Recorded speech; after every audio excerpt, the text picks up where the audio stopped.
सिर्फ इंग्लिश बोले के ठाकुर जैसे हाथ छिपा के रखे हुए हैं। वेल, हमने कार्यक्रम की शुरुआत की थी प्रार्थना से। आप में से कोई मुझे बताएगा कि हम प्रार्थना करते क्यों हैं? जब भी कोई भी कार्यक्रम शुरू करते हैं या दिन की शुरुआत करते हैं तो प्रेयर से ही क्यों?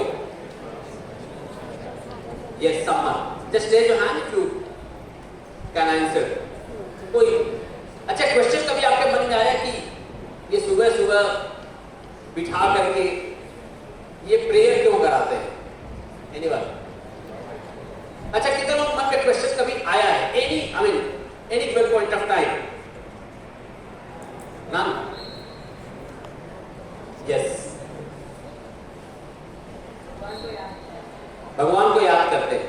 धन्यवाद। तो भगवान का मतलब क्या होता है? यस, भगवान का मतलब क्या हुआ? भ मतलब भूमि, ग मतलब गगन, व मतलब वायु, अ मतलब अग्नि और न मतलब नीर। 5 तत्वों से जगत का निर्माण है। किससे? भूमि, आसमान, वायु, अग्नि और पानी। तो पांचों का शॉर्ट फॉर्म बनाते तो क्या बनता है? तो हमारे शरीर का निर्माण किन 5 तत्वों से हुआ है? एंड देयरफॉर हम भगवान को याद करते हैं। ये मैं पूछ क्यों रहा हूं? पूछने के पीछे का कारण ये है, जो भी काम करते हो उसके पीछे का पर्पस पता होना चाहिए।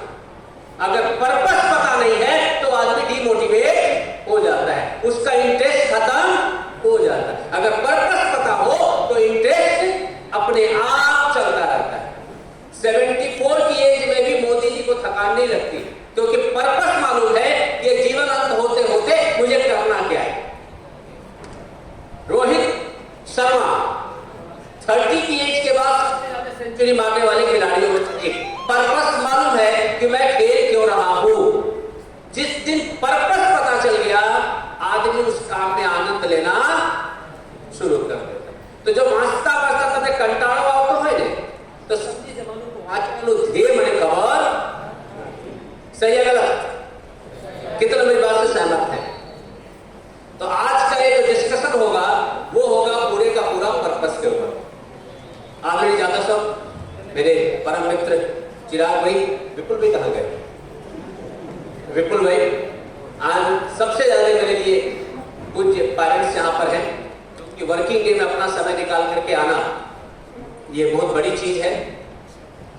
मैं जो लोग भी यहाँ पे खड़े हैं, मैं चाहता हूँ आप लोग बैठे। 24 में 2 ही लोग खड़े हैं, मैं और मोदी जी, बाकी कोई खड़ा नहीं है। तो आप अपनी जगह लें, मेरे खड़ा रहते और किसी की आवश्यकता नहीं। धन्यवाद। कृपया अपनी जगह लें। साथियों, बात शुरू करते हैं। सबसे पहले प्रार्थना करते क्यों? हमारा ब्रेन 2 पार्ट में डिवाइडेड है, लेफ्ट और लेफ्ट वाला पोर्शन वो है जो हम किताब से पढ़ते हैं और जो डेटा हमारे खोपड़ी में घुसता है। तो हमारे टीचर जो भी पढ़ाते हैं, जो भी हम सीखते हैं नोटबुक पेन के माध्यम से, वो कहां पे जाता है? Left side. लेकिन जिंदगी चलती है राइट साइड वाले से। राइट साइड ऑफ ब्रेन है क्रिएटिविटी। क्या है? Right side of the brain है ऑल द इनोवेशन। जो भी आपको अपने इनोवेटिव मौलिक जो थॉट्स आते हैं वो कहां से आते हैं? राइट साइड से। इसलिए जब आप कभी भी चिंता करते हो तो आप कैसे बैठोगे? दाहिने हाथ के ऊपर आप अपनी खोपड़ी लगाओगे और बैठोगे। क्यों? क्योंकि सबसे ज्यादा प्रेशर किस पे आएगा? Right side. Right side of the brain ये डिसाइड करता है कि एग्जाम में आप क्या स्कोर लाने वाले हो। राइट साइड वाला ब्रेन जितना एक्टिव उतना आपका स्कोर बेटर। एंड पूरी युद्ध राइट साइड का ब्रेन ही एक्टिवेट करने का है। 95% लेफ्ट एंड 5% राइट। इसको कैसे एक्टिवेट किया जाए, यही आज के डिस्कशन का मेरा थीम है। और मुझे विश्वास है कि आप सब लोग मेरे साथ जुड़ेंगे। अगर नोटबुक पेन है तो बहुत अच्छा है, नहीं है तो आप अपने खोपड़िया में मेरी बातें लिखते जाएंगे। रेडी? मैम ऑडियो है? Please run the audio. I request everyone to watch video carefully. I'll ask couple of questions.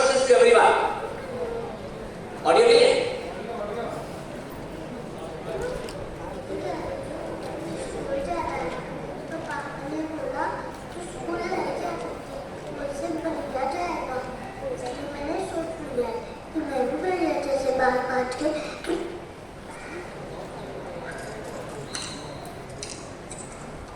अरे ये क्या कर रही है? आज ना दीदी फिर से रो रही थी। क्यों? दीदी कह रही थी उसे स्कूल जाना है, तो पापा ने बोला तू स्कूल नहीं जा सकती, स्कूल से भैया जाएगा। इसलिए मैंने सोच लिया है कि मैं भी भैया जैसे बाल काट के भैया जैसे कपड़े भी पहनूंगी, और फिर सबको लगेगा कि मैं लड़का हूँ, और फिर मुझे भी स्कूल जाने देगा।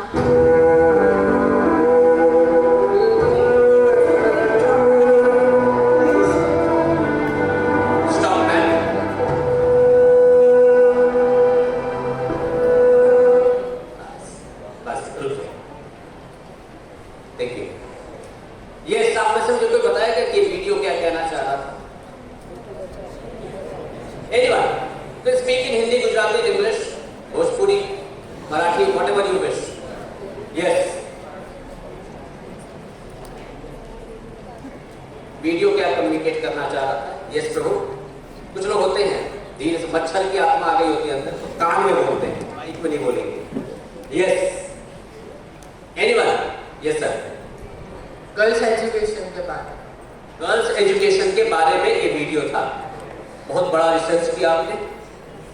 Yes, someone else? Yes, ma'am. Discrimination girls और बॉयज का।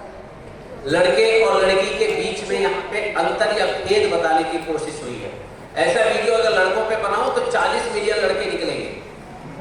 ये तो वीडियो लड़कियों पे बना है, इसका मतलब ये नहीं कि जेंडर डिस्क्रिमिनेशन है। Yes, someone else? Yes, simple सी चीज है। आज भारतवर्ष दुनिया की 5वीं सबसे बड़ी इकोनॉमी है। आज हम दुनिया में सबसे बेहतरीन दूसरे नंबर के हाईवेज हैं। चाइना को हम पीछे छोड़ के आगे निकल चुके हैं। आज हमारा इसरो जापान को गाइड कर रहा है कि कैसे मून मिशन किया जाए। हम साउथ पोल पे पहुंचने वाले पहले राष्ट्र हैं। आज नासा में 34% साइंटिस्ट भारतीय हैं। अगर आज हम नासा से निकल जाए तो कल नासा का नाश हो जाए। आज वर्ल्ड बैंक को बचाने के लिए हमारे पुणे से पैदा हुआ लड़का, अहमदाबाद से पढ़े हुए लड़के डॉक्टर अजय बंगा के भरोसे वर्ल्ड बैंक बचाया हुआ है, वरना उसकी भी दशा क्या होती है हमको मालूम नहीं है। आज दुनिया के अधिकतर देश चाहते हैं कि भारत के लोग उस देश में आके बसे ताकि उनकी इकोनॉमी ऊपर जाए। ये सब चीजें इसलिए पॉसिबल हुई क्योंकि पिछले 70 सालों में हमने खूब मेहनत की। लेकिन जब आप दुनिया का सेकेंड नंबर का सबसे ज्यादा हाईवे बनाए हुए हो, उसी समय देश में हजारों ऐसे गांव हैं जो सड़कों से अभी तक जुड़े। दुनिया का सबसे ऊंचा रेलवे ब्रिज हमने बनाया है, पर आज भी देश के सैकड़ों ऐसे गांव हैं जो नदी के और स्कूल के बीच में ब्रिज ना बना पाए और बच्चे नदी नाले पार करके स्कूल जाते हैं। आज भी देश में 25 करोड़ लोग ऐसे हैं जिनको 2 समय का खाना मिलता नहीं, जबकि दुनिया में सबसे ज्यादा दूध का प्रोडक्शन हम करते हैं। दुनिया में सबसे ज्यादा फ्रूट्स और वेजिटेबल का प्रोडक्शन हम करते हैं। दुनिया में सबसे ज्यादा फूड ग्रेन्स का प्रोडक्शन हम करते हैं, सेकंड नंबर पे है। लेकिन 25 करोड़ लोगों को खाना नसीब नहीं। मैं बता क्यों रहा हूं? बता इसलिए रहा हूं कि जिनको यह मौका मिला है वो जगत के सबसे भाग्यशाली लोग हैं। आपको यह मौका मिला है, 20 मिलियन लड़कियों को स्कूल जाने का मौका नहीं मिलता है। देश में 30 मिलियन बच्चे ऐसे हैं जो आपसे ज्यादा कैपेबल है, आपसे ज्यादा पढ़े लिखे हैं, आपसे ज्यादा मेहनती है, आपसे ज्यादा समर्थ है, लेकिन उनको स्कूल जाने का मौका, क्योंकि उनके पेरेंट्स इतने सक्षम नहीं हैं कि उनको स्कूल भेज पाए। आपको धन्यवाद बोलना चाहिए अपने पेरेंट्स का कि वो आपको स्कूल भेजने के लिए अपने जीवन की इच्छाओं को कई बार कुर्बानी देकर आपको स्कूल तक भेजते हैं। मैं चाहता हूं जोरदार ताली अपने पेरेंट्स के लिए।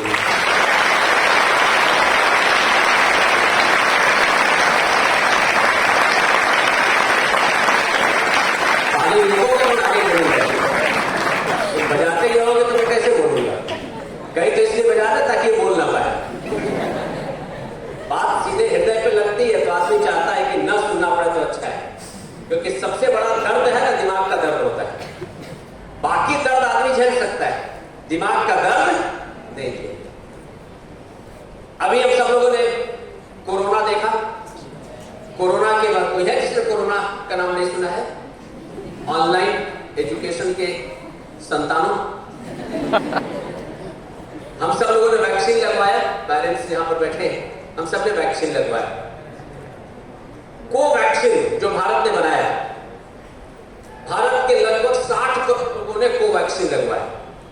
दुनिया के लगभग 28 देशों में हमने वैक्सीन फ्री में बांटा। एक वैक्सीन बनाने में 20 साल लगते हैं। कितने साल लगते हैं? 20 इयर्स। कितने? मतलब कितने महीने? लगभग 240 महीने लगते हैं। कितने महीने? हमने वो वैक्सीन 6 महीने में तैयार किया। कितने महीने का काम था वो? 240 महीने का काम कितने महीने में पूरा किया? 6 महीने में। मतलब एक महीना equal to how many month? आप कैलकुलेट कर सकते हो। 40 महीना इक्वल टू, अब आप दिन में कन्वर्ट करो तो आपको आइडिया आएगा कि जिन्होंने इस वैक्सीन पे काम किया उन्होंने एक एक मिनट कई घंटे के बराबर का यूटिलाइजेशन किया, तब जाके 6 महीने में वैक्सीन हमारे पास तैयार था। सही है गलत? और इसलिए आप और हम, आपके और मेरे पेरेंट्स, हमारा परिवार, हमारा समाज, हमारे रिश्तेदार, हमारे अड़ोसी पड़ोसी, हमारे टीचर्स, हमारे मित्र, हमारे सभी के सब लोग जीवित इसलिए हैं क्योंकि 6 महीने में किन्हीं लोगों ने अपने जीवन का सब कुछ कुर्बान करके, अपना सब कुछ छोड़ करके उन्होंने मेहनत किया, तब जाके वैक्सीन मिला। सही है गलत? वो भी तो चाहते तो कोने में बैठ सकते तो खोपचे में, बाहर जैसे तो कोरोना मारी नाक से मरे। उनके भी तो माता पिता होंगे, उनके भी तो भाई बहन होंगे, उनकी भी तो अपनी इच्छाएं नहीं होंगी। उन्होंने भी तो कहीं सुना होगा माई लाइफ माई रूल, मारो जीवन मारे जीवित करो से करिस। उन्होंने भी सुना होगा, पर उन्होंने क्या किया? देश के 140 करोड़ लोग निश्चिंत होकर के, जिंदा रह करके सांस ले सके, खुले में सांस ले सके, बच्चे स्कूल जा सके, लोग अपना बिजनेस कर सके, लोग अपना जीवन जी सके, इसलिए उन 800 वैज्ञानिकों ने अपना एक एक मिनट कुर्बान कर दिया। और आपको बताते हुए खुशी हो रही है, उन 800 वैज्ञानिकों में से 700 लड़कियां थी।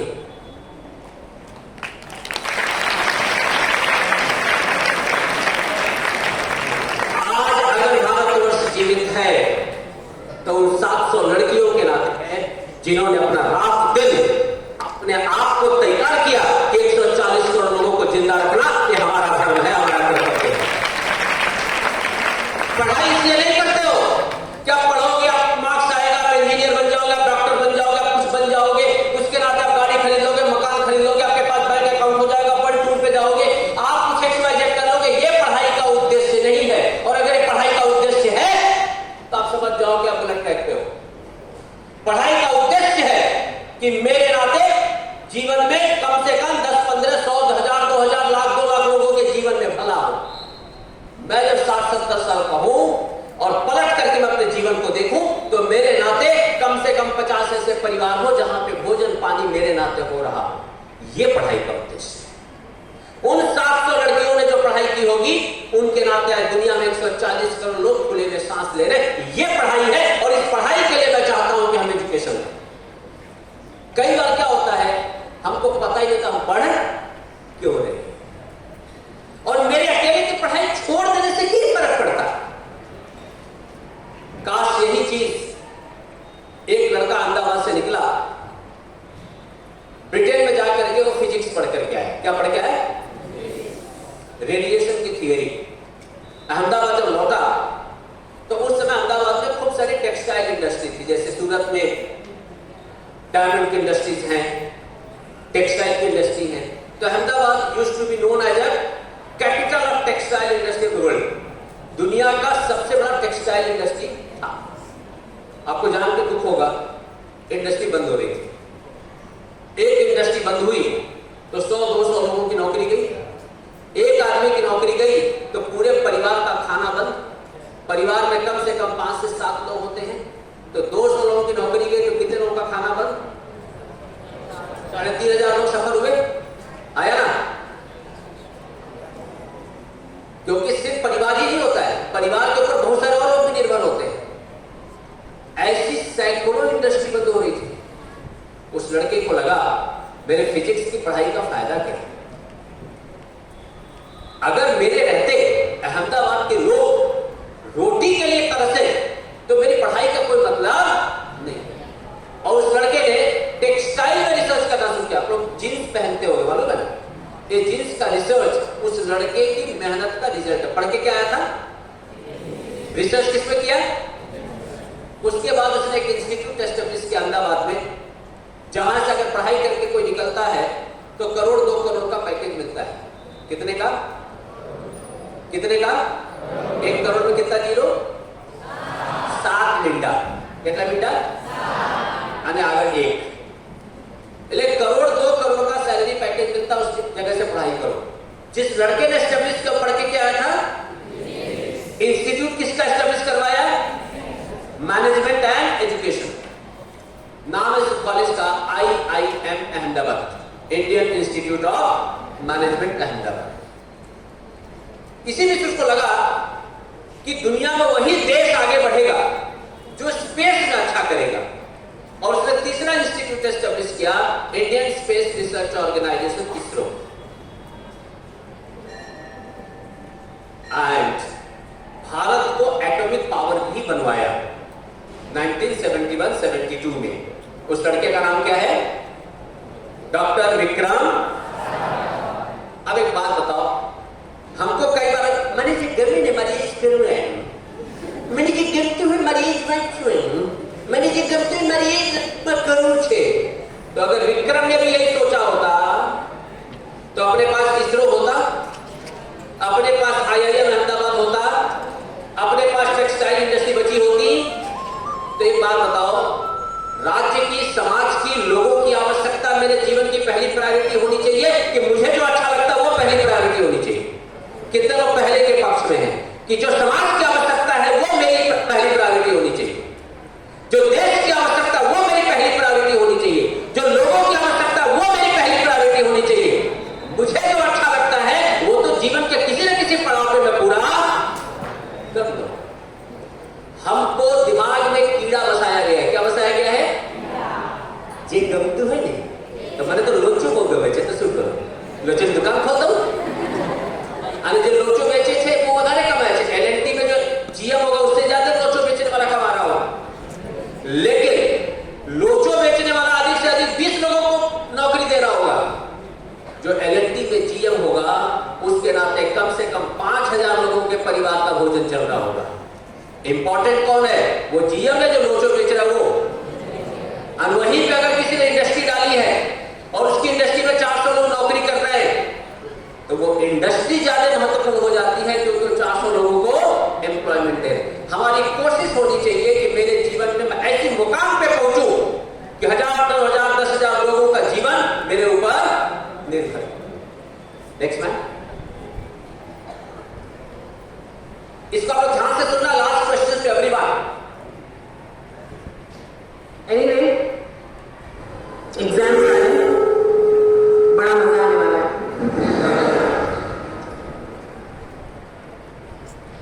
आपको 9th स्टैंडर्ड में कितने मार्क्स मिले? चलो कॉलेज में। बाप रे, वो भी नहीं है, नहीं है। मुझे तो सिर्फ 59% मिले थे, पर फिर भी आज मैं आपके बच्चे की स्कूल की प्रिंसिपल हूँ। ऐसा कोई रिपोर्ट कार्ड आज तक बना नहीं है जो एक बच्चे की काबिलियत बता सके। रिपोर्ट कार्ड बताते हैं तो कुछ नंबर जो वैसे भी किसी को याद नहीं रहने वाले। मार्क्स छोड़िए और सीखने पर जोर डालिए। यस, आप में से कोई बताएगा ये वीडियो क्या कहना चाह रहा है? यस, बोलो, कोई टेंशन नहीं। हाँ, यस, अपना नाम बता के। यस अंकिता। जोरदार तालियां अंकिता के लिए। हमें पढ़ाई मार्क्स के लिए नहीं, सीखने के लिए करना चाहिए। Yes, someone else? और कोई?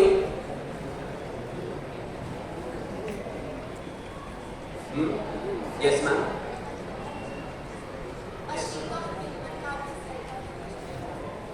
A piece of paper cannot decide my future. Yes sir.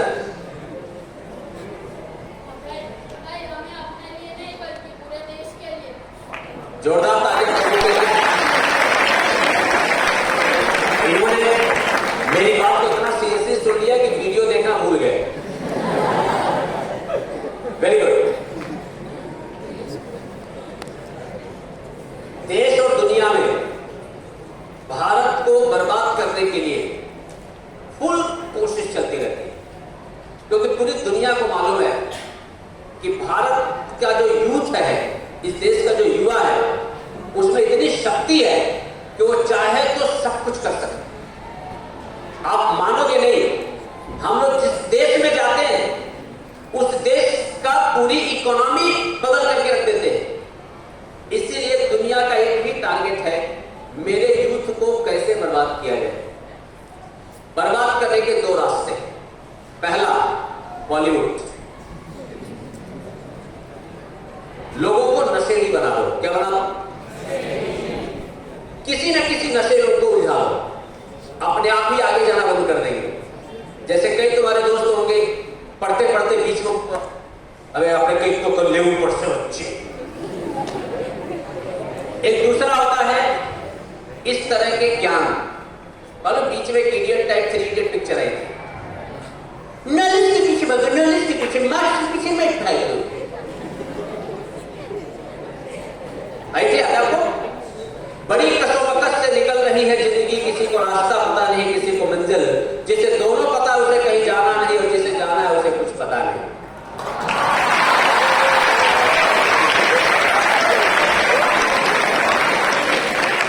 जब तक शायरी ना बोलो तब तक सूरत में काम नहीं चलता है, इसलिए मैं 2-4 याद करके आया हूं। आप में से कितने लोग ऐसे बैठे हैं कि अगर मैं आपको बोलूं कि अमेरिका में आपको मैं दुनिया की सबसे अच्छी कॉलेज में एडमिशन कराना चाहता हूं, 1 करोड़ 2 करोड़ रुपए साल का फी होगा, पर आपको देना एक चवन्नी भी नहीं है, और पढ़ाई करके निकलोगे तो 8-10 करोड़ की सैलरी होगी साल की। कितने लोग यहां पे पढ़ना चाहेंगे? बिल्कुल 100% मत पढ़ना। यस, धीरे धीरे बात को समझते हुए भाइयों में आपने एच पार्ले जी, पार्ले पॉइंट से लेकर के ओके फाइन आगे बढ़ने के लिए वाले बनिया। क्वेश्चन भी रिपीट करूं? अच्छा चलो दूसरा क्वेश्चन पूछता हूं। दादा को तब कहूं कि जर्मनी में जैने तमने भणવાનું તક મળશે, આ તમારું ભણવાનું તદ્દન મફત, तो કેટલા લોકો જર્મની જવા માંગશો? यस, बहुत बढ़िया। अब मैं तीसरा ऑप्शन देता हूं आपको। मैं ऐसे कॉलेज के नाम बताऊं जहां पे अगर आप पढ़ाई करो तो आपको साल के कम से कम 50 से 80 लाख रुपए सैलरी, सरकारी गाड़ी, बंगला, सारी फैसिलिटी रहेगी। भारत में पढ़ना है आपको, भारत की कॉलेज में पढ़ना है, और फी आपको 1 भी रुपए नहीं देना है। बहुत बढ़िया। पीछे वाले ज्यादा एक्साइटेड है। ओके, अच्छा लास्ट क्वेश्चन। आपको मैं अगर बोलूं कि गुजरात के किसी भी कॉलेज में पढ़ो, गुजरात की किसी भी कॉलेज में पढ़ो, अगर आप इंजीनियरिंग, फार्मेसी करते हो या मेडिकल करते हो, कोई भी कोर्स करते हो, आपकी 50% फी सरकार पे करे, 50% फी आपको पे करना है। कितने लोग चाहेंगे? ओके। और अगर मैं बोलूं कि गुजरात के किसी भी कॉलेज में आपको मैं एडमिशन कराऊं और आपकी फी 100% माफ, कितने लोग ऐसी जगह पर ये ऑप्शन लेना चाहेंगे? अब हम आते हैं जवाब पे। यहां पर हमारे भाई साहब बैठे हुए हैं। प्रभु, MYSY मुख्यमंत्री युवा स्वावलंबन योजना में कितने परसेंटाइल है? परसेंट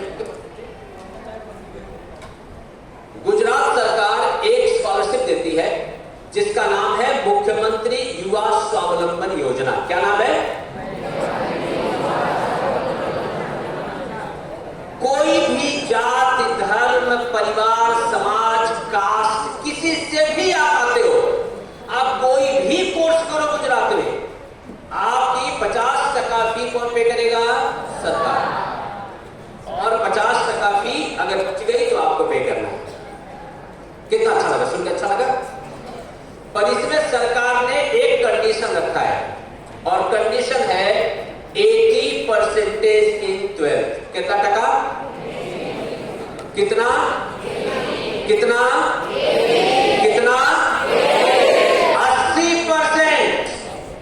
12वां माह हुआ। अब ये दादी माँ को कौन समझाए कि मार्क्स की वैल्यू है कि नहीं है।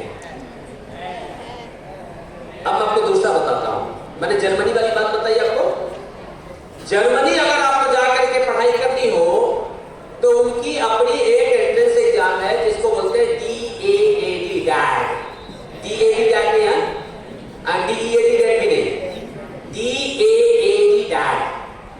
पूरा एजुकेशन 100%। और एक बार जर्मनी गए तो यूरोप का पूरा रास्ता खुल गया आपका। आप France, Spain, Denmark, Switzerland, Sweden कहीं भी जा सकते हो। मैं इतने देशों के नाम इसलिए बता रहा हूं ताकि आपको लगे कि मुझे नाम मालूम है। मैं आपको भेज दे रहा हूं। 100% आपका फी सरकार पे करती है, आप पूरा फ्री पढ़ करके आते हो। लेकिन उसमें अप्लाई करने के लिए मिनिमम 12th में चाहिए, 12th में मिनिमम चाहिए 85%। कितना चाहिए अप्लाई करने के लिए? हाँ, अब ये भारत की बात नहीं है, कहां की बात है? यूरोप की बात है। मतलब परसेंटेज भारत वालों को नहीं चाहिए, समझ में आता है, यूरोप वालों को भी नहीं चाहिए। ऐसा गलत है। सही ये है, यूरोप वालों को भी परसेंटेज।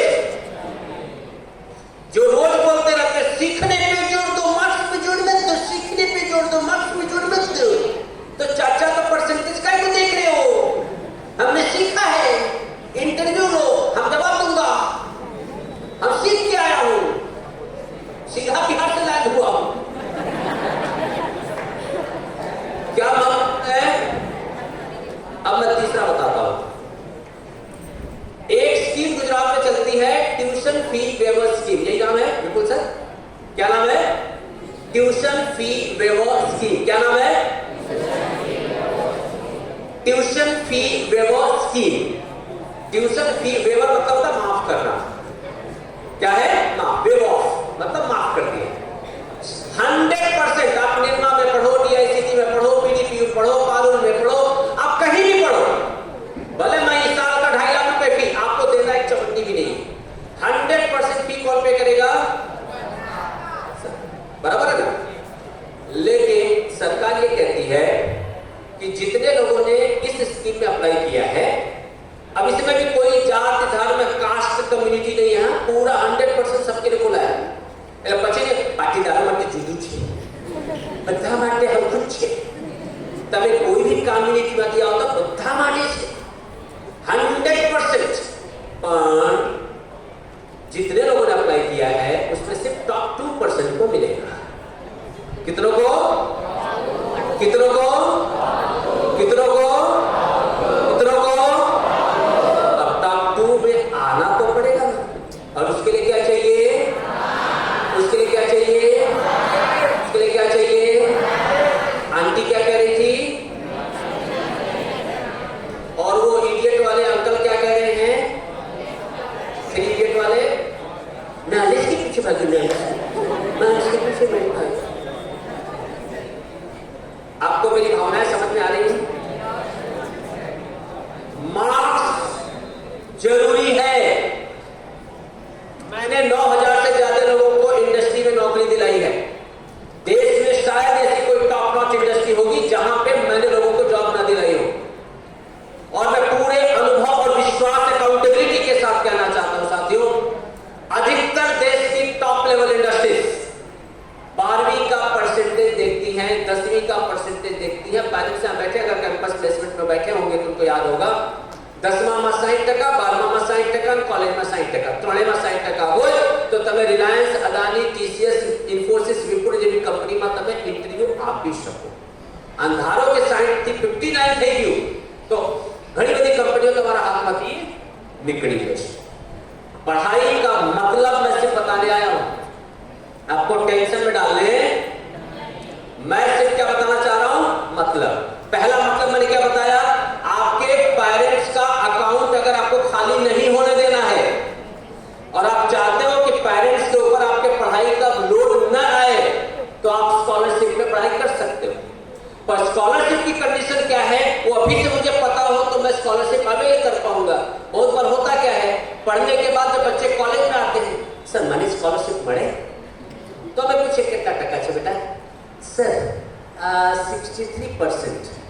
अब हमारे साथ होता मुझे मालूम है कि बच्चे की आर्थिक परिस्थिति अच्छी नहीं है, मुझे मालूम है कि इसको स्कॉलरशिप मिलना चाहिए, पर मार्क्स नहीं है, मैं कुछ नहीं कर सकता। मेरे पास इंफॉर्मेशन है, मैं चाहता भी उस बच्चे को फायदा मिले, लेकिन मैं चाह करके भी उस फायदे से उसको फायदा नहीं दिला सकता। बड़ी कसोमकस से निकल रही है जिंदगी, किसी को रास्ता पता नहीं, किसी को मंजिल, जिसे दोनों पता उसे कहीं जाना नहीं, जिसे जाना उसे कुछ पता नहीं। मैंने इसीलिए एक कविता यूज की, मुद्दे की बात करते हैं। ताली बजाना महत्वपूर्ण नहीं, मतलब क्या तो कोई एंटरटेनर आया हो कि अब ताली बजाओ तो मैं सेलिब्रिटी हो जाऊंगा।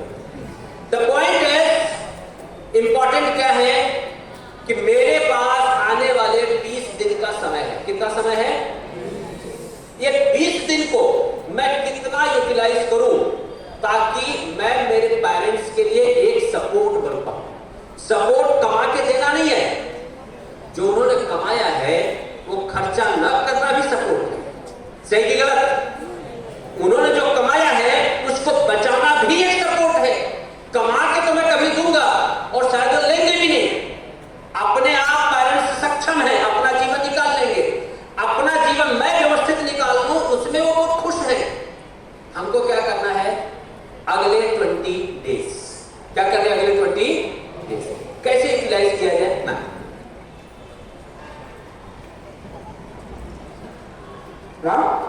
दवा खाली? हाँ ताली दही तो दही है ना? दही तो नहीं है, तुम्हें कहा था लेकर आना। वो भूल गया। हाँ, नीचे की दुकान से दही ला दो ना। आज बिना दही के खाओ ना। बिना दही के मजा नहीं है। हाँ तो मोनू ले आएगा। मोनू मोनू कार्टून देख रहे हैं। कार्टून देख रहा है तो माफी। ठीक है, लेके आती हूँ।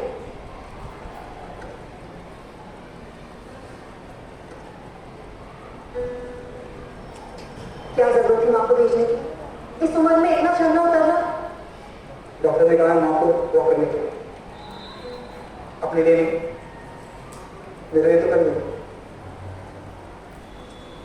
माथा मले दुनिया दिखाऊं तुझे मैं दुनिया,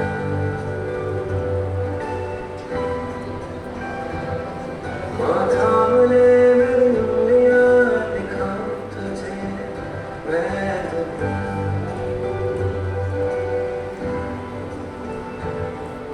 सुना तेरी कहानियां दिखा तुझे। सब समझते मैं तेरे करके पे। मेरी शैतान ओ माँ। आप में से कितने लोग अपने पेरेंट्स को बहुत प्यार करते हैं और कितने लोग चाहते हैं कि आपके पेरेंट्स की 80-90% बीमारियां आपके नाते खत्म हो जाए? कितने लोग चाहते हो कि आपके दादा दादी, नाना नानी, मामा मामी, चाचा चाची, माता पिता सबकी 70-80% बीमारियां खत्म हो जाए? अच्छा, कितने लोग चाहते हो कि आपके पेरेंट्स सूरत में कहीं पर भी जाएं मई 2024 के बाद? यहाँ पे 10th वाले कितने हैं? 12th वाले? 12th, 9th, 11th, okay. तो जो 10th में है मई 2024, जो 9th में है मई 2025, जो 11th में है अगेन मई 2025। कितने लोग चाहते हो कि मई मंथ के बाद, मई के बाद आपके पेरेंट्स कहीं पर भी जाएं तो ये 56 इंच का सीना ये तान के? बेटा क्या नाम है? अनिष्का। अनिष्का। अनिष्ठा। इतना डिफिकल्ट नाम कौन रखता हो? थोड़ा सा आसान नाम। हीर। हीर, हाँ हीर। इतना डिफिकल्ट नाम रखते थे पेरेंट्स, कहाँ से ढूंढ के लाते हुए? यस। अब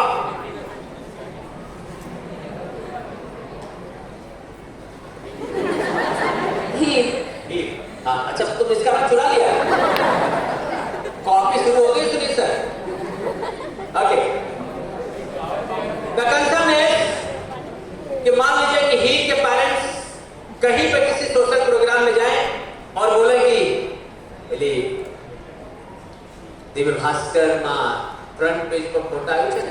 इर्नो मारो डीएनएसओ। हर बच्चे के जीवन में जो 10वीं बोर्ड देता है उसको 2 बार और जो 12वीं बोर्ड देता है उसको 1 बार अपॉर्चुनिटी स्कूल लाइफ में मिल जाती है। अगर आपने जिस भी बोर्ड के स्टूडेंट हो, गुजरात बोर्ड के तो गुजरात बोर्ड का रिजल्ट जब आया तब, आप सीबीएसई के तो सीबीएसई बोर्ड का जब रिजल्ट आया तब, जिस दिन आपका बोर्ड का रिजल्ट आए और फ्रंट पेज पे आपका नाम फोटो के साथ छप जाए, सूरत जिला topper, Gujarat board topper, Gujarat राज्य टॉपर, मैं दावे के साथ कहना चाहता हूं आपके परिवार के हर आदमी की 70 से 80% बीमारियां छूमंतर हो जाएंगी और आपके पेरेंट्स यूं चलेंगे।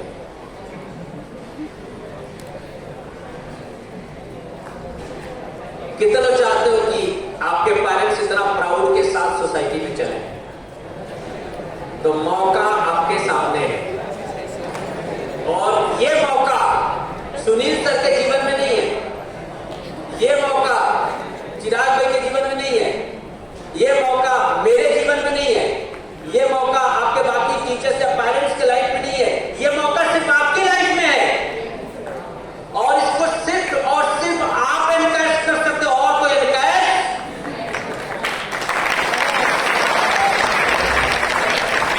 ये जब मौका मोदी जी चाहे तो वो भी नहीं उठा सकते और भूपेंद्र भाई पटेल भी नहीं उठा सकते। ये मौका सिर्फ उनके पास है जो बोर्ड की एग्जाम देने जा रहे हैं। अगर आप सही में सच्चे मन से अपने पेरेंट्स का आदर करते हो, सम्मान करते हो, तो लेट्स एंश्योर कि आप उनका फोटो न्यूज़पेपर के फ्रंट पेज पर टॉपर के तौर पे छपे, अंदर के पेज पर नहीं। आता हूं अंदर के पेज पे बाद में। मैम देखिए,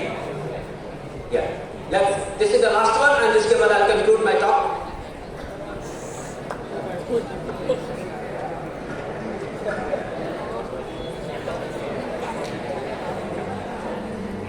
दो वीडियो साथ में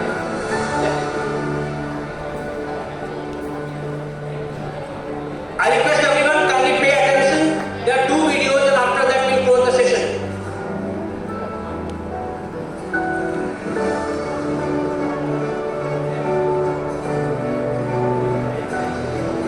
हीरो जरूर करता है वो हीरोज को जो हमारी रक्षा में जी जान से लगे रहते हैं।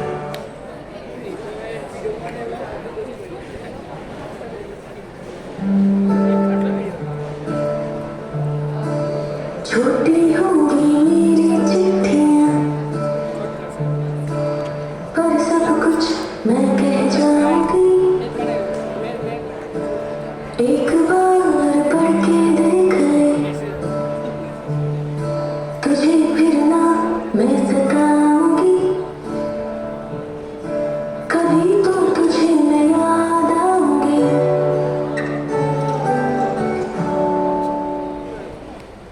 हल्की फुल्की मेरी खुशियां डिब्बों में मैं सजाऊंगी। एक बार चख के देख ले फिर संग तेरे मुस्कुराऊंगी। कभी तो तुझे मैं याद आऊंगी।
रहे हैं, उनके लिए एक बार जोरदार तालियां हो जब तक तालियां हो जाए। Before I conclude, let me talk few important points. Point number 1. आप में से कितने लोग ऐसे हैं जिनको पढ़ा हुआ याद नहीं रहता है, एग्जाम के दिन ही भूल जाते हो? यस, यार ये मेरे होनहार संतान हूं। यस। अच्छा, कितने लोग ऐसे हैं जो मानते हैं कि मैथ पढ़ना ही नहीं चाहिए? मैं बोलता हूं मैथ पढ़ना ही नहीं चाहिए, मैथ पढ़ना नहीं चाहिए। कितना मानते हो आप? सर, देश का भविष्य उज्ज्वल हाथों में। ओके, धन्यवाद। अच्छा, कितने लोग ऐसे बैठे जो एग्जाम के 2 दिन पहले बीमार पड़ते हो? हाँ। अच्छा, कितने लोग ऐसे बैठे जो ही क्वेश्चन दिखता उसी समय शुरुआत की 4-5 लाइनें याद नहीं आती, पॉइंट ही आती।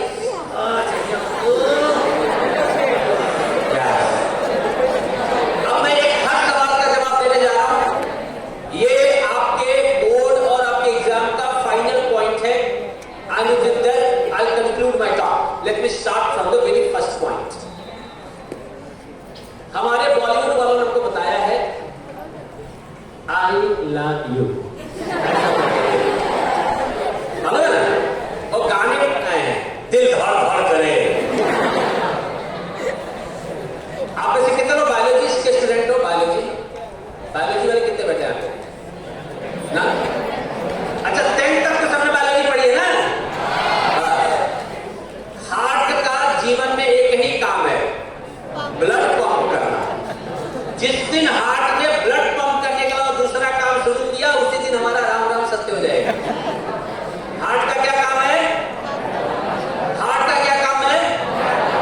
हार्ट का क्या काम है? दिल का क्या काम है? ब्लड पंप करना। That's it. इसके अलावा उसके बाद दूसरा कोई प्रोफाइल नहीं है, दूसरा कोई धंधा नहीं है। ये जितनी चीजें बताई गई है सब फोटो छे। तो सत्य क्या है? Right side of the brain is responsible for emotion, feeling, attachment and लगाव। कौन सा? दिमाग का दाहिना हिस्सा जो है, खोपड़िया का जो दाहिना हिस्सा है, वो सब कुछ करता है। हृदय तो बेचारा सिर्फ खून पहुंचाता है। क्या पहुंचाता है? अब खून पहुंचेगा तब जब खून पंप होगा, तब।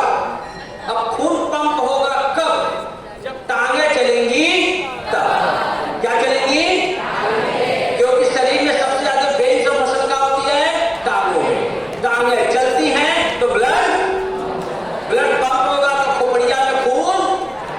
क्योंकि सबसे ज्यादा ब्लड शरीर के कौन से हिस्से को चाहिए? ब्रेन को। तो खून इसको चाहिए। पंप यहां से होता है, पंप करता ये है, और हम सोफे पे पड़े हुए हैं।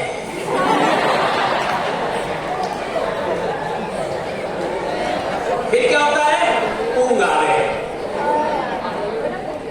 मन नफीला दुआ जवाब। पर जो ही बच्चा बोले पढ़ने में मन नहीं लग रहा है, 1 किलोमीटर दौड़ा दो, मन और तन दोनों एक्टिव हो जाएगा। क्या करना हमको? चलना है। क्या करना है?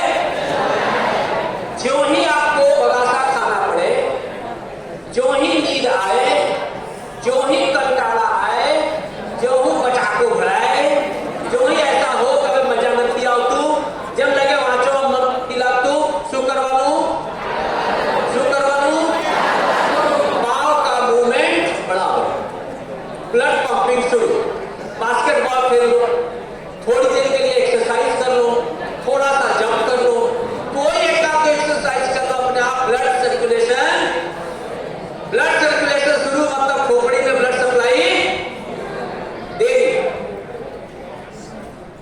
हेलो, इधर बड़ौदा से आया, इतनी दूर से, ध्यान लगा। वो डिस्कस कर रही है कि आपने पाव भाजी खावा कई जैसे। द पॉइंट है, क्या करना हमको? Blood circulation. क्या करना है? बढ़ाना है।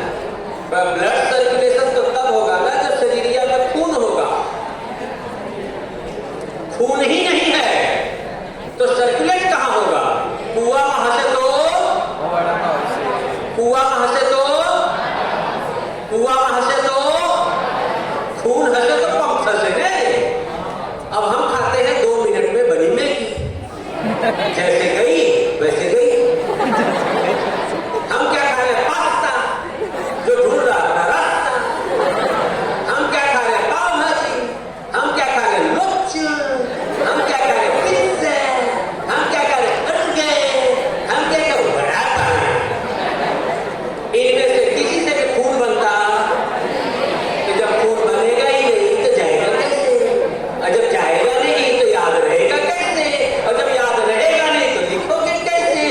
लिखोगे नहीं तो मार्क्स आएंगे कैसे?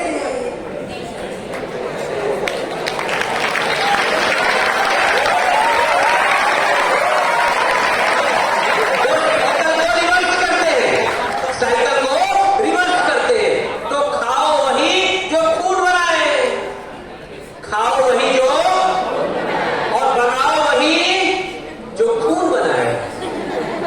पता चला हम खुद ही नहीं बना रहे हैं, बस आप ही का काम मैं कर रहा हूं। जो बना रहे हैं उनके ऊपर आरोप नहीं है, जो जोमेटो के भरोसे उनके ऊपर आरोप है। द पॉइंट है हेल्दी फूड अच्छे एग्जाम के लिए आवश्यक है। एग्जाम में अगर आपको अच्छा करना है तो आपको क्या खाना पड़ेगा? अच्छा खाना। अब आप पूछोगे अच्छा खाना क्या होता है पवन? आयुर्वेद ऐसा कहता है, आयुर्वेद ऐसा कहता है कि जो भी अनाज या जो भी फल उगने में, बनने में और पकने में जितना ज्यादा समय लेता है वो उतना हेल्दी होता है। जो फ्रूट जितना समय लेता है उगने में, बनने में और पकने में उतना हेल्दी होता है। जो भी फूड ग्रेन अनाज खेत में जितना समय लेता है उगने में, बनने में और किचन में पकने में उतना हेल्दी। इसलिए कठोर सबसे अच्छा खाना माना। क्यों? क्योंकि कठोर पकने में समय, और हम क्या खाते हैं? 2 मिनट की मैगी, फट से तैयार। तो जैसा खाओगे वैसा। तो हमको पहली चीज क्या इंप्रूव करनी है? Food habit. क्या चेंज करनी है? दूसरा फिजिकल एक्सरसाइज। क्या करनी है? अब तीसरी समस्या, अब हम पढ़ते पढ़ते गए थक, क्या हो गए? अब हमको करना है आराम। आराम लेटने के बाद उठाया मोबाइल फोन। अब हम देख रहे हैं रील। क्या देख रहे हैं? क्योंकि हम आराम कर रहे हैं। अब पढ़ाई करते हैं तो शरीर में सबसे ज्यादा कौन से अंग का उपयोग है? आंख का। किसका? थक। आराम कौन कर रहा है? शरीर। आंख क्या कर रही है? रील देख रही है। आंख क्या कर रहा है? टीवी देख रहा है। थका कौन था? आराम किसको चाहिए था? ड्यूटी पे कौन है? आराम कौन कर रहा है? अब आधे घंटे बाद हम ब्रेक के बाद फिर उठे, चेयर पे गए बैठे। आंख बोलेगा मैंने तो आराम बड़ी रहती, चाचा मैंने आराम आपको। अब हम 5 मिनट के बाद फिर से हमारा दिमाग भटकना शुरू, क्योंकि आंख को तो रेस्ट मिला ही नहीं था। तो हमको किसको रेस्ट देना है? जब भी पढ़ते पढ़ते थको, give rest to your eyes. Body का थकान पढ़ाई में होता ही नहीं है, वो जबरदस्ती हमने उसको इन्वॉल्व किया हुआ है। Is it clear now? अब पढ़ाई करें कैसे? इसका पहला तरीका, आने वाले 20 दिन में जो बोर्ड में है वो, और जो 9th और 11th में है वो, दुनिया में आज तक कोई भी टाइम टेबल महाराणा प्रताप के जमाने से लेकर आज तक हफ्ते भर का टाइम टेबल किसी का आज तक चला नहीं है।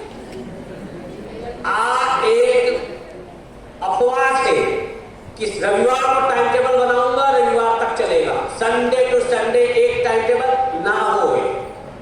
जिस दिन टाइम टेबल बनता है उसी दिन टाइम टेबल आत्महत्या कर लेता है। सही है गलत?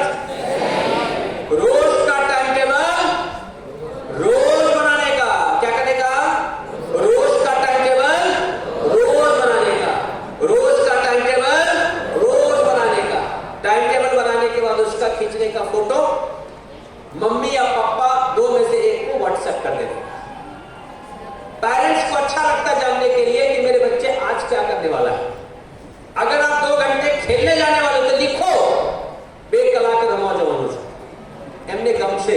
आप बता करके करोगे उनको अच्छा लगता है, बिना बताए करते हो तो वो कंफ्यूज रहते हैं कि कर क्या है संतान मेरी। क्लियर? रोज का टाइम टेबल रोज बनाओ। क्यों? क्योंकि मुझे मालूम है कि आज के दिन में मैं 10 घंटे पढ़ने वाला हूं, घंटे पढ़ने वाला हूं। तो जितना आवर मेरे पास है, जितना टाइम मेरे पास है, उसके हिसाब से मैं क्या बनाऊंगा? Time table. डन। अब हम आते हैं सेकंड नंबर पे। कितने लोगों के साथ ये समस्या है, जब पढ़ने बैठते हो तो तन वहां, मन कहां, कहीं और। कितने लोगों का मन कहीं और भ्रमण करने लगता है? यस, मेरे भ्रमण देवताओं धन्यवाद। ये भ्रमण क्यों करता है, आपको कारण बताता हूं। ये लगभग 300 लोग बैठे हैं।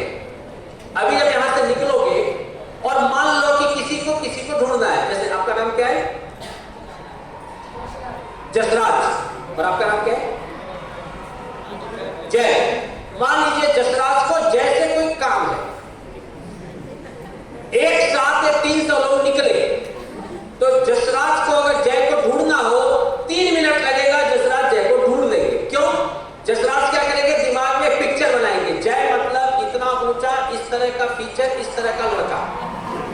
भीड़ के अंदर 3 मिनट के अंदर ये रहा जय, और मैं पहुंचा जय के पास। सही कि गलत? ये कैसे होता है? जब आपने जिस चीज को ढूंढ रहे हो उसके बारे में पता हो। कोई भी चैप्टर शुरू करने से पहले, चाहे आप नया चैप्टर शुरू कर रहे हो 9th और 11th, या तो रिवीजन करने जा रहे हो 10th वालों, पहले उस चैप्टर से जितने क्वेश्चन आपके टीचर्स प्रीवियसली एग्जाम्स में पूछ चुके हैं, उन क्वेश्चंस की लिस्ट बना लो। क्या बना लो? क्या बना लो? क्या बना लो? क्वेश्चन आपके पास तैयार है। अब जब आप चैप्टर शुरू करोगे तो जो पढ़ना शुरू करोगे, हैं आप तो मैडम एनुअल एग्जाम में पूछे, आप क्वेश्चन तो लास्ट ईयर बोर्ड में पूछेगी मुझको। तो क्या होगा? दिमाग अपने आप डाइवर्ट होगा। कहां पे? क्वेश्चन और importance of the paragraph. Focus बढ़ेगा। क्या बढ़ेगा? कंसंट्रेशन बढ़ेगा। क्या बढ़ेगा? अब हुआ कि मैंने क्वेश्चन तैयार है, अब मैं पढ़ाई कर रहा हूं, पर दुनिया में कहीं पे पढ़ाई अकेला शब्द नहीं होता। पढ़ाई और लिखाई। क्या होता है? पढ़ाई और पढ़ाई और पढ़ाई और हम क्या करते हैं? पढ़ाई। लिखाई क्या है? हमारी बोर्ड एग्जाम इंटरव्यू लेने वाले हैं कि लिखवाने वाले हैं? तो जो एग्जाम लिखने वाली है उसकी तैयारी कैसे करने की? एग्जाम किसकी? लिखने की कि बोलने की? लिखने की या बोलने की? तो प्रैक्टिस कैसे करने की? लिख करके। हम प्रैक्टिस कैसे करते हैं? पढ़कर। जो लिखेगा वही दिखेगा, और जो लिखेगा वही बिकेगा। तो लिखोगे तो दिखोगे। सही कि गलत? लिखोगे तो लिखने के लिए क्या करने का? क्वेश्चन तैयार है, चैप्टर मैंने पढ़ लिया, अब अपने आप उसका आंसर लिखने की कोशिश। राइट? मैंने क्वेश्चन पूछा था, कितने लोगों को मैथ ऐसा लगता है मैथ पढ़ना नहीं चाहिए? कितने लोग मानते हैं मैथ नहीं पढ़ना चाहिए? फिर से क्वेश्चन। यस मेरे होनहार संतानों, यस, भारत माता की। मैथ पढ़ने का सब्जेक्ट नहीं है। मैथ गिनने का सब्जेक्ट है। मैथ सॉल्व करने का सब्जेक्ट है। मैथ सॉल्व करने का सब्जेक्ट है। कोरोना वीरों, ये ऑनलाइन जब मैथ हमने पढ़ना शुरू किया था, उस समय आप 7th या 8th स्टैंडर्ड में रहे होगे, या 8th या 9th में, सोफे पे ऐसे उल्टा लेट के, और तब से आज तक हमने मैथ गिनना शुरू। बाकी हमारे टीचर्स जब क्लास में मैथ पढ़ाते थे और जब वो बोर्ड पे सम सॉल्व करते थे, और अगर बोर्ड में सॉल्व ना करें तो ऐसे चौक निशाने से आता था, सॉल्व करो। सो मैथ जिसने भी लिख के सॉल्व नहीं किया, एग्जाम में पहले ही 2 स्टेप याद नहीं आते। क्वेश्चन वाचे ऊंचे याद नहीं आता। फिर हम बाजू वाले की तरफ देखते हैं, फिर पता चलता वो भी वांच के ही आया है। फिर दो वांचे हुए लोग पीछे वाले को देखते हैं, वो बोलता वो भी वांची ले जाओ उसको। पूरे क्लास में लिख करके 4 लोग आए हैं, वो खोपचे में बैठे हुए हैं और वो सॉल्व कर रहे हैं, वो स्कोर कर रहे हैं। हम वांच के गए हैं, हम देख रहे हैं, हम वॉच कर रहे हैं क्योंकि हम वांच के गए हैं। क्लियर? तो मैथ क्या करने का? मैथ क्या करने का? मैथ क्या करने का? महाभारत में भगवान कृष्ण लेटे हुए हैं, दुर्योधन और अर्जुन दोनों पहुंचते हैं मदद के लिए। भगवान उनको ऑप्शन देते हैं। ऑप्शन नंबर ए, मैं निहत्था। ऑप्शन नंबर बी, मेरी पूरी सेना विद आर्म्स एंड एंटायर जत्था। Arjun opted option 1। Duryodhan happy shortcut मारी पास બધું આવી ગયું, સેના હથિયાર બધું આવી ગયું। એકલા કૃષ્ણ ગયા अर्जुन पास। 1947 भारत स्वतंत्रता प्राप्त की, हमने आजादी छीनी, हमको आजादी मिली नहीं थी। ऐसा नहीं था रास्ते में गिरा हुआ तो उठा के लेके आए। आजादी हमने अंग्रेजों से छीनी, हमने स्वतंत्रता छीनी, हमको स्वतंत्रता मिली नहीं। जब हमने आजादी छीनी, हमारे सामने 2 विकल्प था। एक, हम पढ़ाई करें, स्किल डेवलप करें, अपने आप को सक्षम बनाएं, अपने आप को ताकतवर बनाएं, अपने आप को कैपेबल बनाएं, अपनी कैपेसिटी बढ़ाएं। दूसरा, हम दुनिया से उधार लें, भीख मांगें, सपोर्ट लें और किसी तरह से जीवन जिए। हमने पहला ऑप्शन ऑप्ट किया। कौन सा? कृष्ण वाला। हमने अर्जुन का रास्ता अपनाया। हमने देश में कॉलेजेस बनाए, हमने देश में अच्छे स्कूल्स बनाए, हमने अमेरिका ने सुपर कंप्यूटर देने से मना किया, हमने परम कंप्यूटर बनाया। अमेरिका ने क्रायोजेनिक इंजन देने से मना कर दिया, हमने अपना क्रायोजेनिक इंजन बनाया। दुनिया ने हमको गेहूं देने से मना कर दिया, हमने एग्रीकल्चरल मूवमेंट करके देश में खाद्य उत्पन्न किया। जहां जहां दुनिया हमारे सामने रोड़ा लेके खड़ी रही, वहां सीना तान करके हमने काम किया और आज दुनिया के शिखर पर हम पहुंचे क्योंकि हमने कृष्ण को अपनाया। लंबा रास्ता अपनाया, ज्ञान का रास्ता अपनाया, मेहनत का रास्ता अपनाया, सीखने का रास्ता अपनाया, लर्निंग का रास्ता अपनाया। और श्रीमद् भगवत गीता जो आज मुझे दिया गया है वो लर्निंग का रास्ता है। अर्जुन को मालूम था कि निहत्था आदमी आएगा, ये मुझे ज्ञान देगा। अर्जुन अकेले महाभारत लड़ने के लिए काफी थे, लेकिन उन्होंने वो रास्ता अपनाया जिससे उनको ज्ञान मिले और उन्होंने कृष्ण को अपनाया। 18 दिन के बाद अर्जुन कहां खड़े थे और दुर्योधन कहां पड़े थे। आजादी लेने के बाद हमने मेहनत का रास्ता अपनाया, पाकिस्तान ने भीख मांगने का रास्ता अपनाया। 80 साल के बाद हम कहां खड़े हैं और वो कहां पड़े हैं। उन्होंने दुर्योधन अपनाया, हमने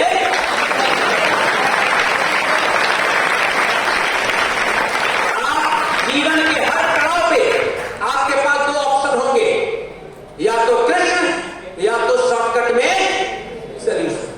जो कृष्ण को अपनाता है जीवन पर्यंत अर्जुन बनकर के जीवन जीता है, और जो शॉर्टकट अपनाता है वो दुर्योधन की तरह 18 दिन के बाद पड़ा मिलता है। साथियों, हम रामकृष्ण के वंशज हैं कि वो सोचे राह सरल होगा।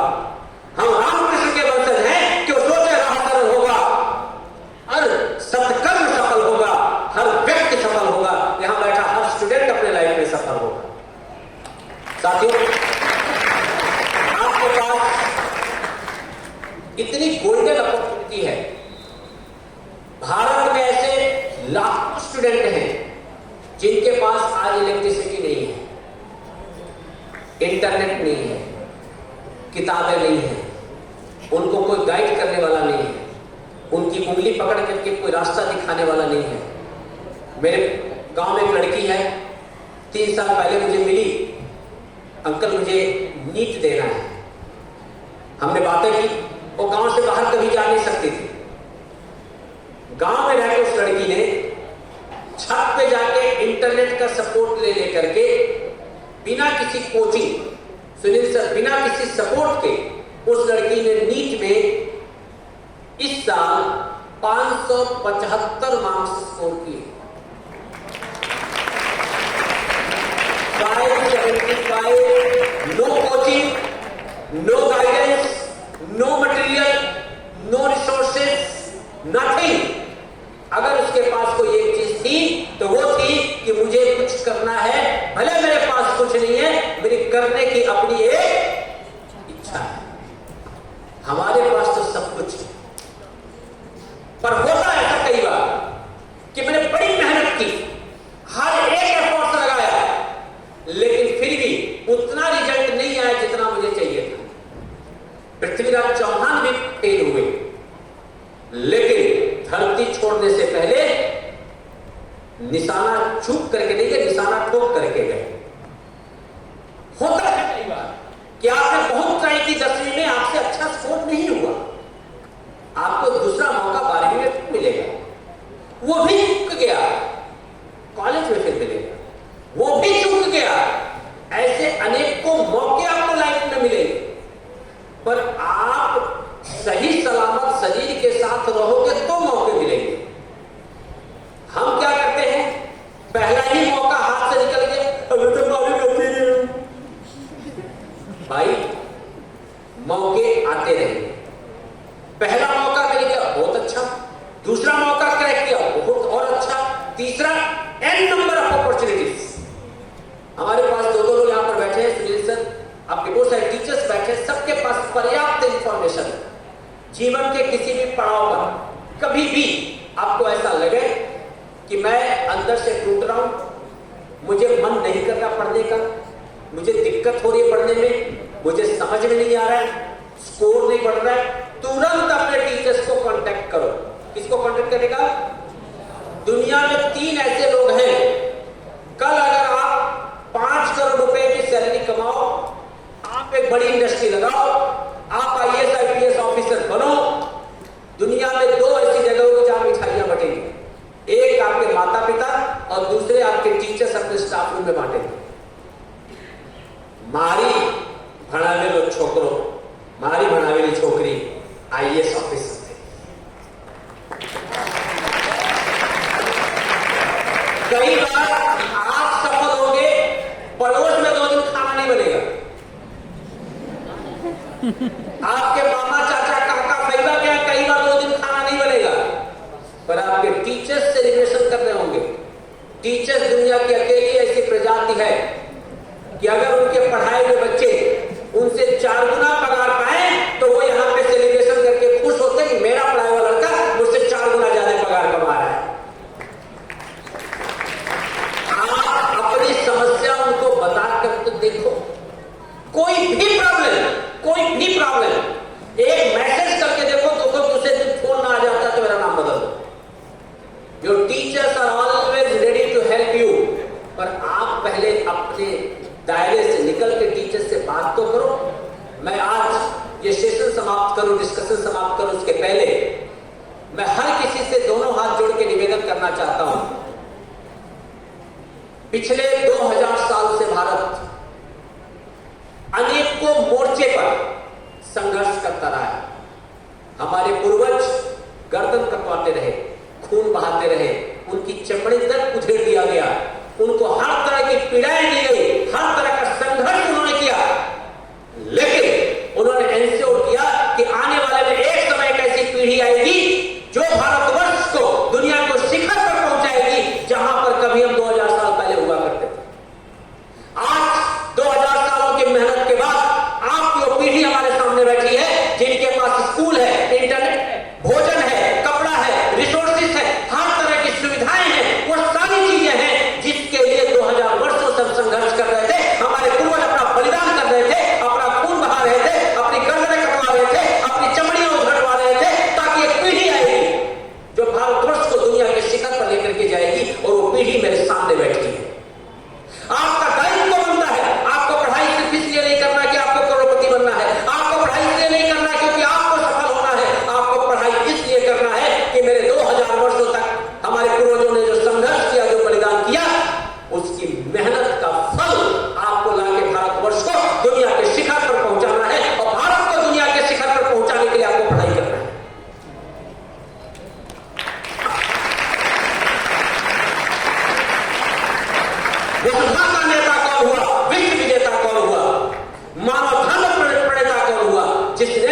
आराम किया, विपत्तियों में रहकर काम किया, डिफिकल्टीज में रहकर काम किया। विश्व विजेता हम बनेंगे, दुनिया का नेता हम बनेंगे, क्योंकि दुनिया के हम अकेली ऐसी प्रजाति है, दुनिया की अकेली ऐसी कम्युनिटी है, दुनिया का अकेले ऐसे मानव समाज है जो मेहनत करने से कभी नहीं थकता है, मेहनत करने से कभी नहीं डरता है। हम उनके वंशज हैं, हम ऐसे सूरत के निवासी हैं जो भारतवर्ष को हमेशा रास्ता बताते रहे हैं। हम इंडस्ट्रियलिस्ट लोग हैं, हम सूरत को दुनिया के शिखर पर पहुंचाने वाले लोग हैं। मैं चाहता हूं कि आप सही मायने में इस जमीन को उस शिखर पर लेकर के जाओ कि आने वाले समय में जैसे सरदार पटेल ने गुजरात का नाम रोशन किया, जैसे नरेंद्र भाई ने गुजरात का नाम रोशन किया, वैसे यहां पर बैठे अनेकों लोग गुजरात का नाम रोशन करें, इन्हीं कल्पनाओं के साथ, इन्हीं आशाओं के साथ, इन्हीं आकांक्षाओं के साथ। भारत माता की, भारत माता की, भारत माता की।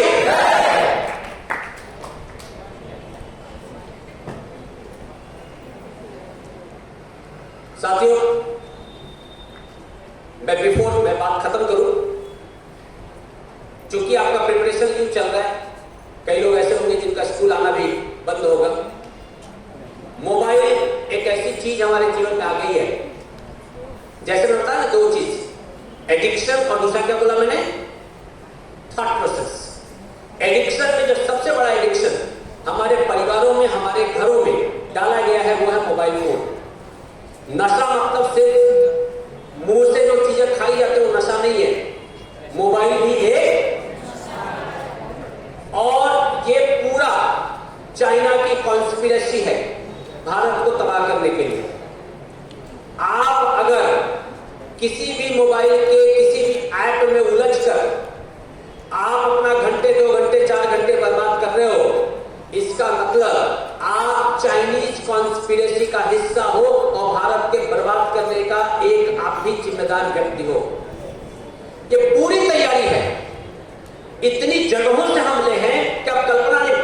बॉर्डर पे हमले नहीं है, सैनिक तो मेरे बेचारे बॉर्डर सिक्योर कर रहे हैं, उनको मालूम है कि कोई आएगा तो हम उनको मार करके कैसे भगाएंगे।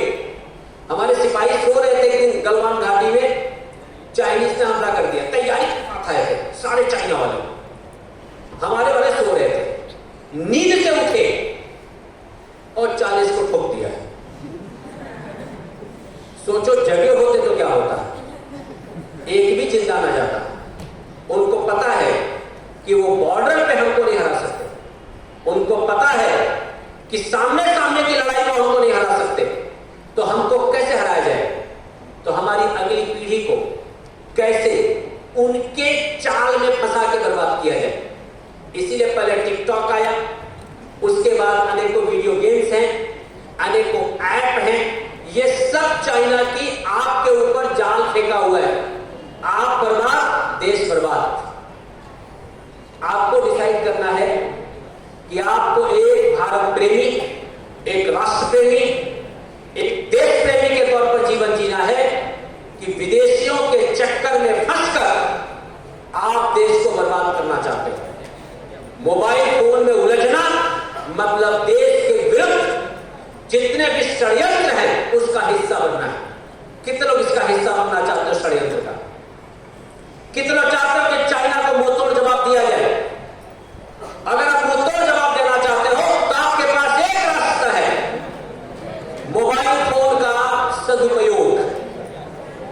आप जितना पढ़ने से रिलेटेड चीज है उतना करो, बाकी सारी चीजें, चाहे इंस्टा है, चाहे फेसबुक है, चाहे गेम्स है, चाहे रील है, ये जितनी चीजें हैं उससे जितना जल्दी हो सके उतना जल्दी मुक्ति प्राप्त करो। अदरवाइज आप देश के विरुद्ध षड्यंत्र का हिस्सा हैं। आप सब लोग एक बहुत ही सुलझे हुए लोग हो, अगली पीढ़ी होशियार पीढ़ी है। आप लोग हमसे ज्यादा टेक्नोलॉजी जानते हो, आप लोग हमसे ज्यादा आपके सेंसेस हैं, आप हमसे ज्यादा लॉजिक आपका अच्छा है, आप हमसे ज्यादा बेहतर सोच सकते हो, आप हमसे ज्यादा बेहतर बोल सकते हो। आपके सामने आपके पेरेंट्स आपसे आर्ग्यूमेंट नहीं कर सकते, क्योंकि आपकी पीढ़ी हर एक मामले में हमारी पीढ़ी से आगे है। आपको मैं सिर्फ इतना कह सकता हूं कि आपको निर्णय लेना है कि देश की बर्बादी में आपको कंट्रीब्यूट करना है कि देश को आगे बढ़ाने में कंट्रीब्यूट करना है। बर्बादी में कंट्रीब्यूट करना चाहते हो मोबाइल में उलझे रहो, और आगे ले जाना चाहते हो तो मोबाइल से बाहर निकलो। वंदे वंदे वंदे। धन्यवाद।